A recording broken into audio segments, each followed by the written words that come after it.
Hello and welcome to the Heatley Stand End podcast on the opening day of the 2026 AFL season. It's been 159 days since last year's grand final, and I'm sure we are all craving the real stuff now. As always, you can follow the podcast on Instagram and TikTok. Just search the Heatley Stand End and make sure you subscribe to the YouTube channel as well. Well, the Curnow grudge match is hours away, and what an intriguing match up it shapes up to be. It almost feels liberating, not being weighed down by all the bad news stories of last year. The Curnow circus is finally over. The Tom de Koning saga has come to an end, and one of the club's famous sons has now departed, being Jack Silvani. It feels like a completely clean slate without the whole rebuild, and it feels so exciting. Before I move on to my match preview, I'm fully with Kane Corns. I hope Carlton don't shake Charlie Curnow's hand pre-match. I hope someone like Lewis Young or Mitch McGovern goes up to him and just reminds him of the poor choice he made by leaving the club. A few elbows in the ribs, just maybe a push or a shove, just maybe accidentally step on his foot.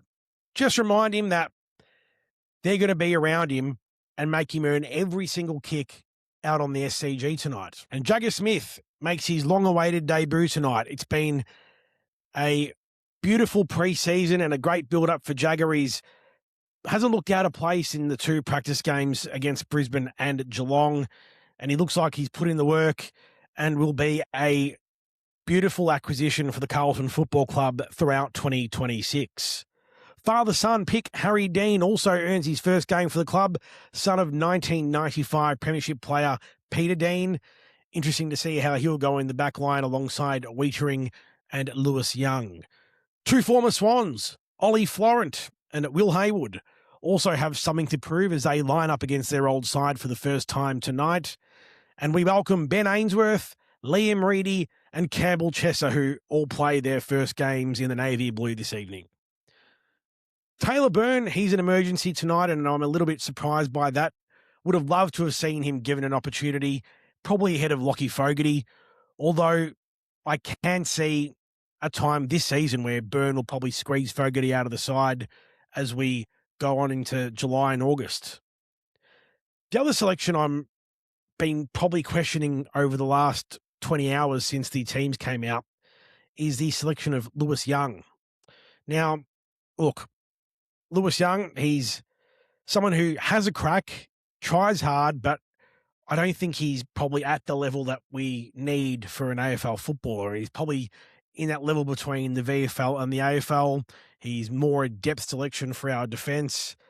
And I think given Wade Dirkson's form in the community series and earlier match simulation, I thought he probably should have been given the nod over Lewis Young, but given Wiedering's fitness going into this match, his rib injury that he sustained in the State of Origin, probably Voss and the coaching panel and the selection committee are thinking that Young might provide a little more insurance compared to Wade Dirkson at this point in time. Overall, though, I think our defence looks reasonable. Not great, but sort of, I think we can plug a few holes. We lack a lot of grunt at ground level.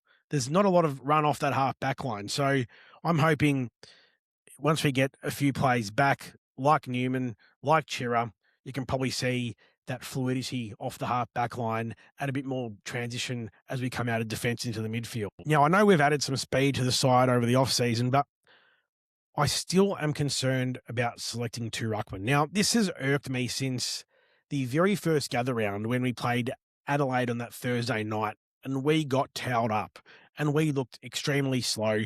Yes, we were in probably the best era that we had been under Michael Voss in 2023, but that night against the Adelaide Crows was the very first time I registered that we can't play with two ruckmen. We look so far off the pace and we just can't keep up with side. So selecting both Pitternet and Reedy is an interesting one for mine. I think probably what the club's trying to do is maybe work Brodie Grundy over and maybe try to cook him around the ground, but I'm not really positive about that. I don't think the two ruck's going to work.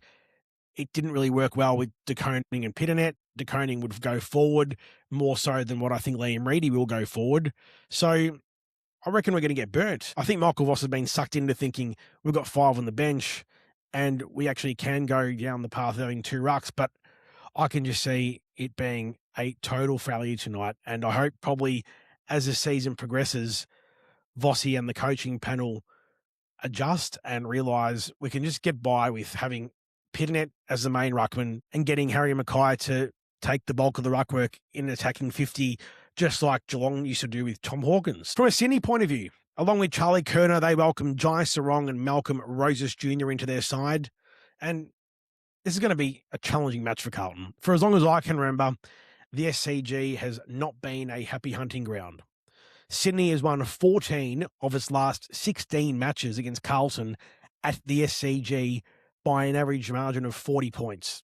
So we have not come close at all, going back to 1993. So anyone who's under the age of 30, good luck. You don't remember us playing well at the SCG at all. So how can we actually give us some sort of a chance at turning that around and really giving tonight a shake? Well, in 2025, Carlton won the contested possessions by 7.3 per game directly from ruck contests. So that put the Blues at number 1 in the competition.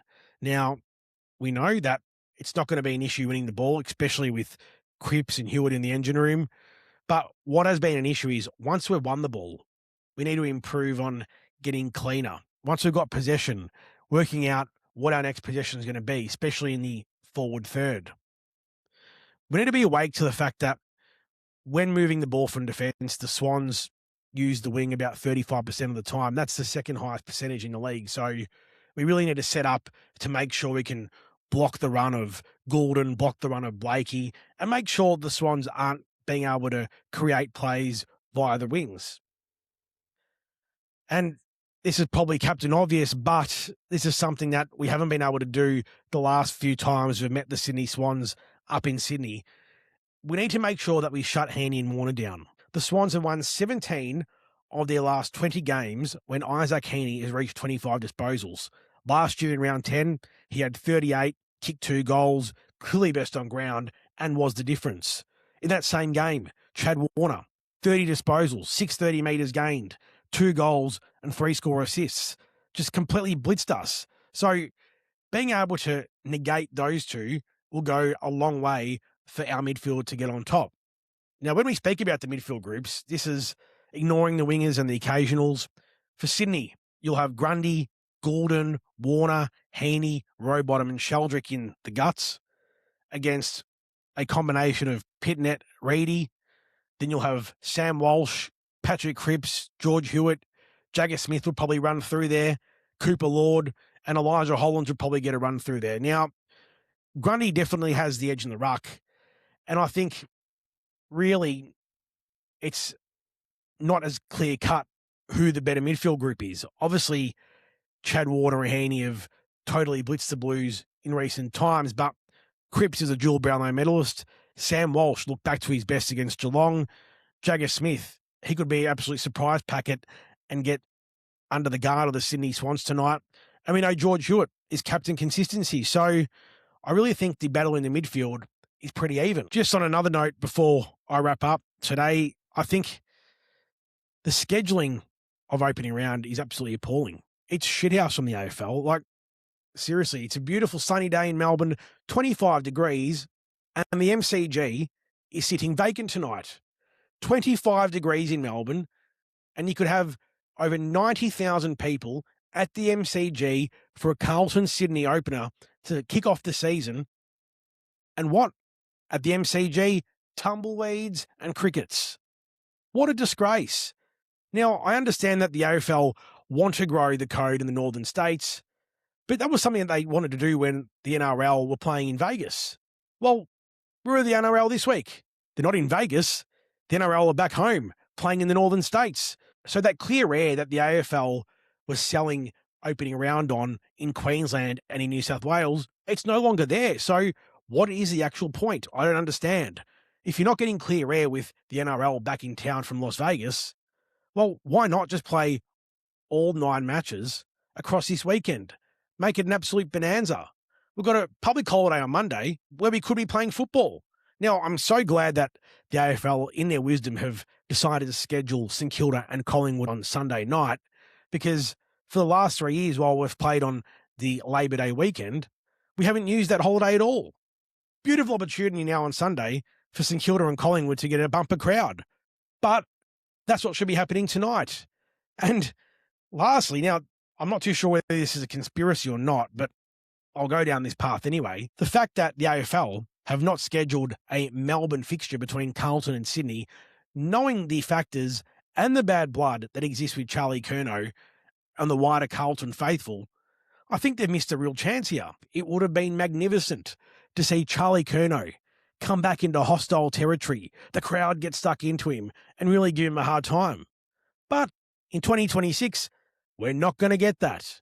I think that's a major blunder on the AFL's part. Overall, I'm not really sure how to feel tonight.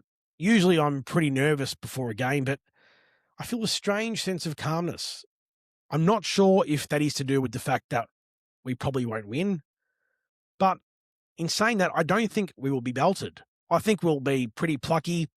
We'll have our opportunities, probably won't take as many as we should, and we'll just be around, 2 or 3 goals behind for most of the evening. And in the end, the Swans probably win in a narrow one. Let me know what you think. Keep the conversations going on socials.